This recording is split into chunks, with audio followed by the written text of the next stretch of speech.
So, ayan mga kabonsai, for today's video is ituturo ko sa inyo kung paano mag-wire ng bonsai. So, ayan, makikita nyo, meron tayong iba't ibang klaseng ng wire dito. Iba't iba sila ng sizes, at saka magkaiba rin sila ng kulay. Bakit ba kailangan magkaiba ang kulay? Usually kasi, pagka training pa lang ang halaman nyo, under training, ito ang ginagamit, yung kulay puti or kulay aluminum, na talaga namang aluminum yan. Ito namang black or brown, ginagamit na to kung magsha-show ka na, kung ilalaban mo na yung bonsai mo sa show. Pero dapat mas maganda kung wala nang wire yung ilalaban mong bonsai. It means na finish na talaga yung bonsai mo, hindi na siya under training. Maliban na lang kung windswept or whipping yung style ng bonsai mo, kailangan din talaga ng wire. So ayan, sumunod yung ating mga tools. Kailangan natin ng pruning shears, ayan, wire cutter, ayan, tagal na ito, puro kalawang na, at branch cutter or concave cutter. Makakabili din ito sa online, may kamahalan nga lang.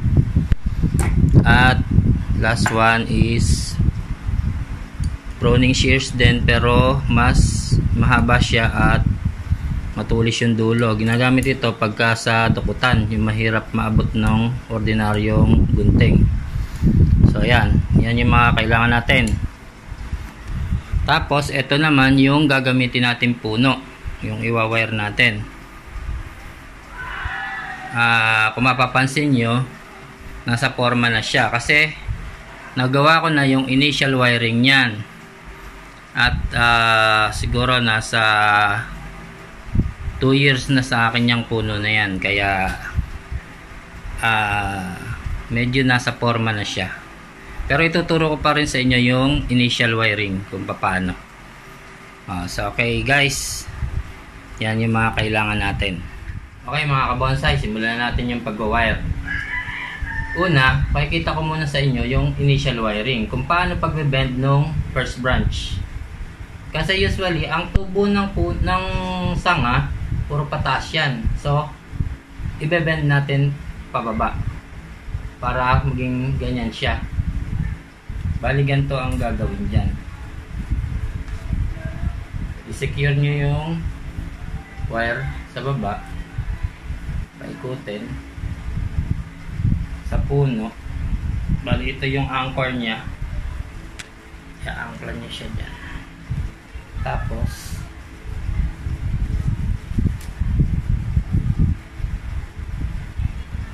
yan, laging 45 degrees yung pagpapalupot ng sanga. Tapos iiwasan nyo yung susunod na second branch, or kung may node dyan, iiwasan nyo para hindi siya mahirapang tumubo.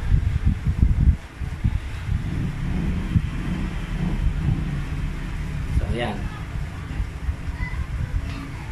yung initial wiring sa first branch. Pag na-wire mo na, mataba na kasi ito dati ito payat pa, kaya yung wire nya kaya pa niyang i-bend yung sanga kasi ito tumaba na kasi siya. Pero kung ito ay payat pa, kaya niya na i-bend. Pinakita ko lang sa inyo kung paano yung initial wire. Okay, second, gano'n na natin.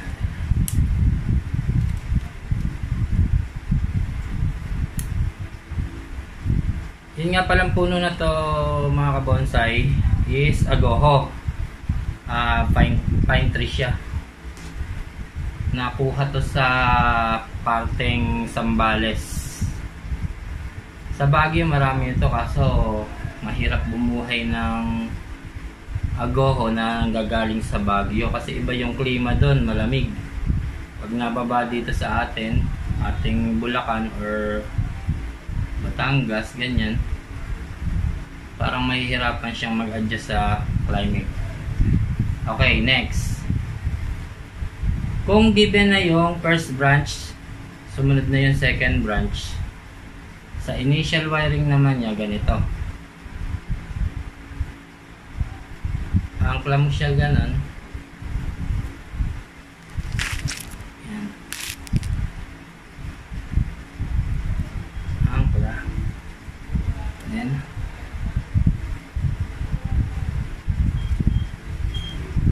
Angkla mo na ganon. Make sure na secure. Kung mahina itong kapit na to, pwede mo naman siya ipalupot dito. Huwag kang matatakot na magpalupot dito sa puno dahil hindi pa naman ilalaban ng show yan. Pwede pa yan. Yan, ganyan.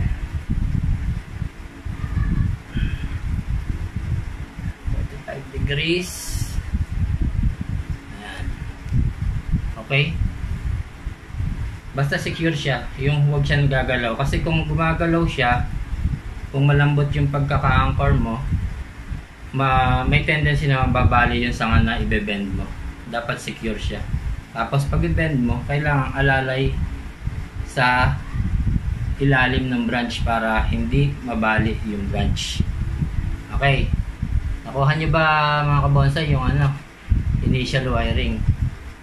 Susunod natin yung secondary branch. Okay, ganyan lang yan. Simple, di ba? So, ayan mga kabonsay. Next natin, yung secondary branch. Kung mapapansin nyo, itong sanga na to, mas maliit siya doon sa sumunod na branch na dapat siya yung mas malaki. Ngayon, ang gagawin natin dito, pawawire din natin siya para makahabol siya sa taba nito. Pero iwawire na rin natin siya para ma-pwesto yung sanga. So, parang ganun din sa initial wiring natin kanina. Kailangan may anchor natin siya para ma-secure natin. Hindi siya mababali para pagka ibinend. So, sobra tayo ng mga 1 inch para mailak natin yung So, ayan. 45 degrees.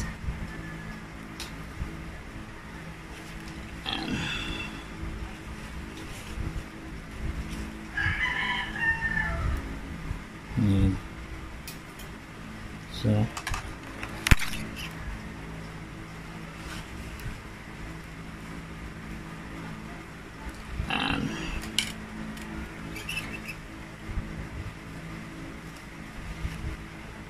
iwasan natin yung mga nodes o yung mga sumunod na sanga para hindi sila mahirapan tumubo.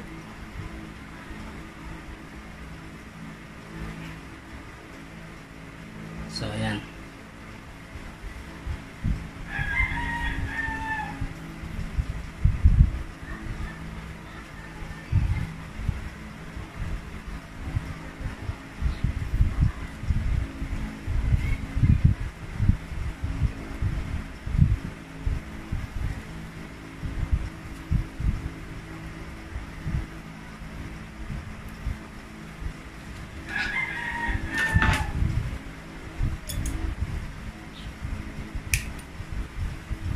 So, ganito lang yung paglalak, guys. Dito ba?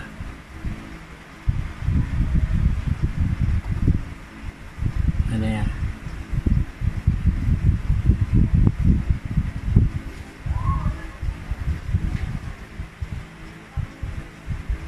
Babalik nyo lang yung dulo para malak siya. Yan. Yan. Lock na siya. Okay.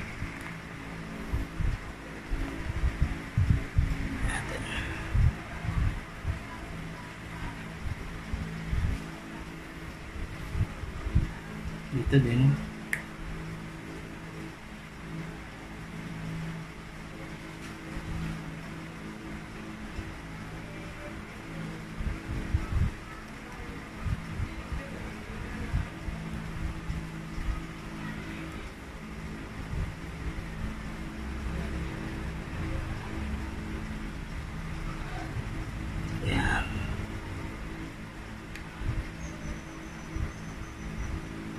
obra.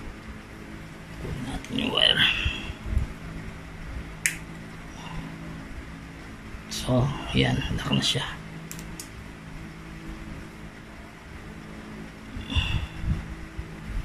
Pagbabend nyo, alalay lang dun sa sanga. Kasi ang ago medyo may kalutungan. Madali siyang mabali. So next,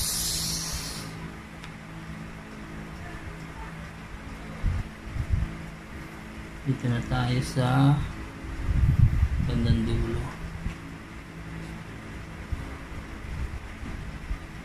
Ganun din. Parehas lang naman yung ano, hanggang sa makarating sa dulo. Yan. Basta importante may angkla nyo yung wire para secure yung susunod na sanga. Yan.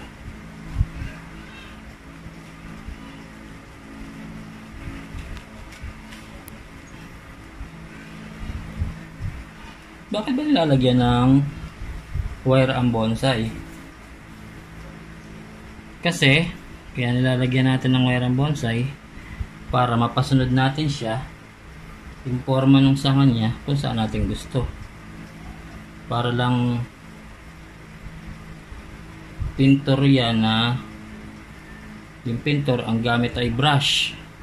So ang bonsaista ang gamit ay wire para mahubog niya yung kanyang puno. So ayan, pwede na natin siyang lagyan ng lock dito kasi mahaba na.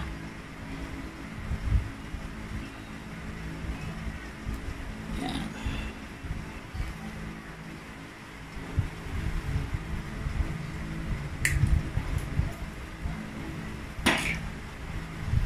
So ayan guys, pakita ko sa inyo.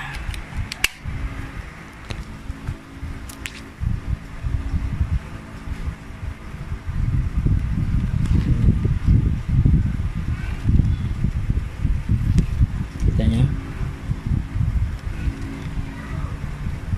Okay, ganyan din naman yung mga first branch,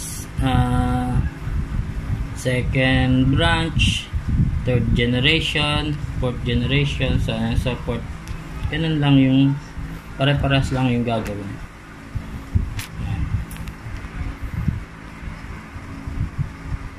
Okay, so ayan mga kabonsai, natapos ko nang i-wire yung first branch natin.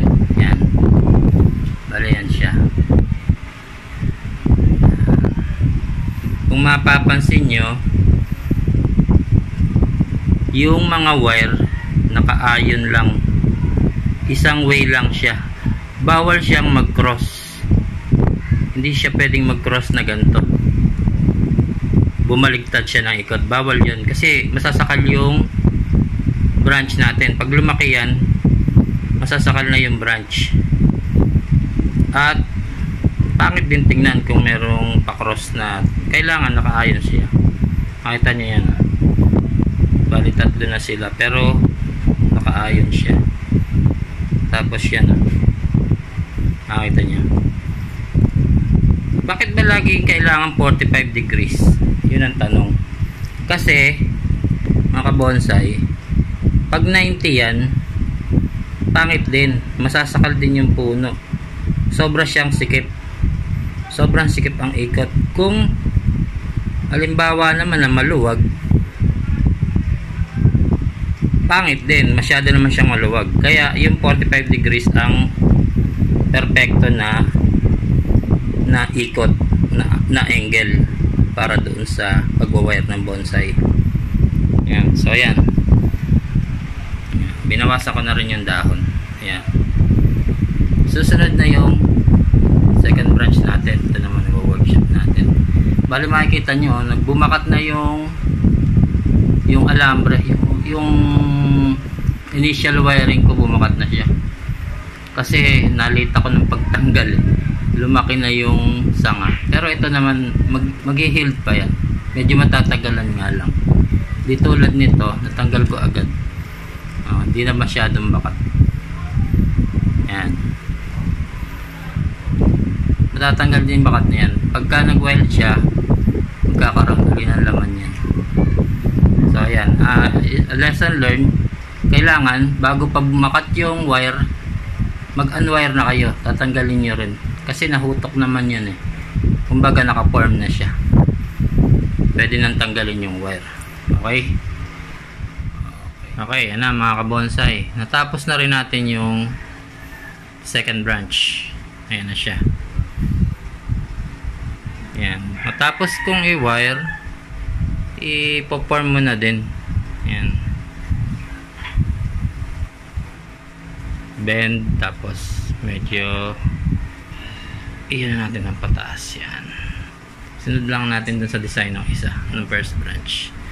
So tuloy-tuloy lang yan mga kabonsai hanggang sa makarating tayo dun sa apex. Yan, kita nyo yung wire, yan na, puro 45 degrees yan. Yun nga palang wire, makakabili naman kayo sa mga online shop gaya ng Lazada, Shopee, meron na tayo mabibili ng wire dyan. Yan, nag-promote pa Lazada, baka naman. Okay, yan, next na natin yung susunod na branch.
So ayan po mga kabonsay, na tapos na po yung ating winaringan na puno. Okay na po siya. Tutin natin.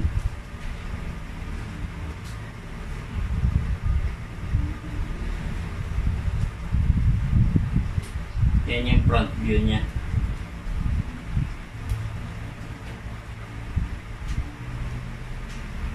So ayan, sana po nakatulong na naman yung konting na i-share ko sa inyo sa pag-uumpisa nyo ng pagbobonsai. Binabati ko nga po pala yung Bulacan Bonsai Society. Tapos siya. Buhay po kayo at more power. Maraming salamat po. God bless.